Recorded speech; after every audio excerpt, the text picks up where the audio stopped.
Voters head to the polls. Things did not go off without a hitch. WLWT News 5's Kyla Woods has a look at voter turnout and an early hiccup in the voting booth. Kyla.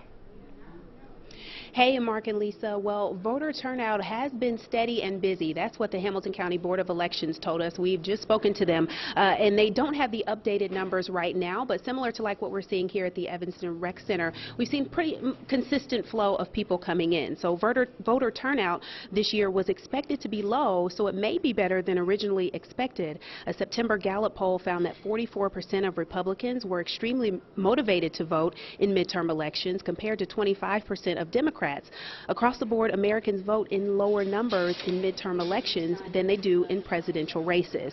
Now, earlier this morning in Avondale, there was a problem with one of the scanning machines. Not long after the polls opened, actually, the scanner indicated an error that led to officials calling the Board of Elections to send a troubleshooter to swap out one of the machines. Now, we did confirm that all of the votes from the old machine and the new machine will be counted. Now, some of those ballots did have to be sealed during the process and then sent down to the Board of Elections, but of course those will be counted as well.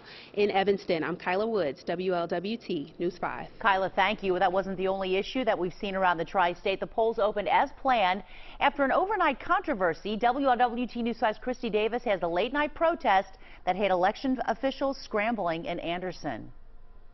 Well, things are going pretty smoothly at this polling place in Anderson, but there was some concern overnight that it may not open after 2 poll workers quit because of signs inside the building. The 2 Democratic workers told News 5 they were upset over signs inside the polling place bearing the names of both Governor John Kasich and Secretary of State Jon Husted.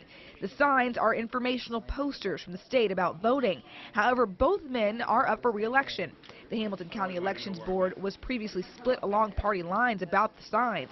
The 2 workers felt it gave an unfair advantage and quit. It's not right. It's not fair to have candidates' names posted on the walls when it's clearly in the campaign-free zone. It's clearly inside of the flags that are supposed to be posted within 100 feet. Although the workers quit, the Board of Elections did find replacement poll workers in time. Just remember, if you are heading out to vote, you have to bring your ID. In Ohio, the polls close at 7:30. In Anderson, Christy Davis, WLWT News 5.